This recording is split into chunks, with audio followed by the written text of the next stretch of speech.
আমি আজ তোমাদের ত্রিকোণমিতি অধ্যায়ের 9.1 এর 19 নম্বর অঙ্কটি সমাধান করব। দেখো এখানে যে বলা আছে প্রমাণ করো যে √1 - sin a ভাগ √1 + sin a ইকুয়াল হচ্ছে sec a - tan a।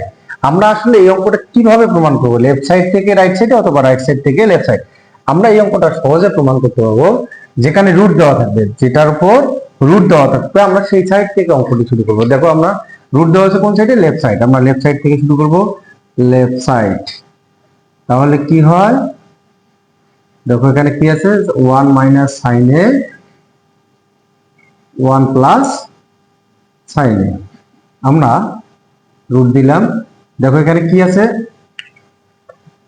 1 - sin a, অর্থাৎ আমাদের রুট দেওয়া অংশটার উপরে যেটা থাকবে সেটাকে আমরা ডাবল করে দেব। কি করে দেব?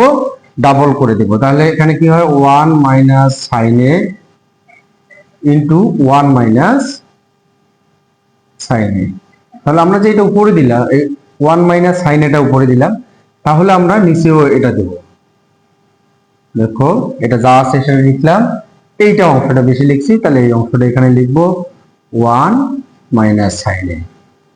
এখন রুটটা দুটার উপরে আছে, আমরা উপর নিচে দুটার উপরে করে দেব। উপরে একটা রুট করে দিলাম, তাহলে এটা কি 1 - sin a into 1 - sin a। কয়টা সাইন আছে? 1 - sin a দুইটা আছে, তাহলে আমরা কি করে দেব, হোল স্কয়ার করে দেব।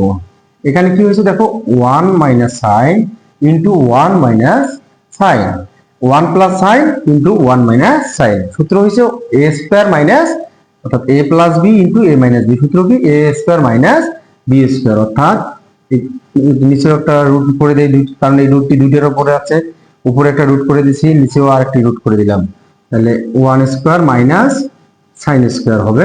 আমরা 1 এর উপর স্কয়ার না দিলেও একই হবে, এই স্কয়ার রুট কাটা যায়, তাহলে উপরে কি থাকে, 1 - sin a। নিচে কি হবে তাহলে, রুট cos স্কয়ার। আমরা কি জানি, 1 - sin স্কয়ার সমান কি, cos স্কয়ার।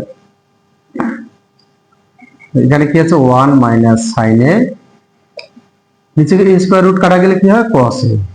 আমরা এই 1 এর নিচেও cos a আছে, sin এর নিচেও cos a, আমরা এটা লিখলাম 1/cos a minus sin a by cos a। তাহলে এখানে কি হয়, তাহলে 1/cos a মানে হচ্ছে sec a minus sin/cos a tan a। দেখো আমাদের লেফট রাইট সাইডটা প্রমাণ হয়ে গেছে। তাহলে কি লিখবো, রাইট সাইড ইকুয়াল রুট। আসলে এইভাবে এইরকম যদি কোনো রুটের অঙ্ক দেওয়া থাকে তাহলে সহজেই আমরা এটা এভাবে প্রমাণ করতে পারবো। ধন্যবাদ।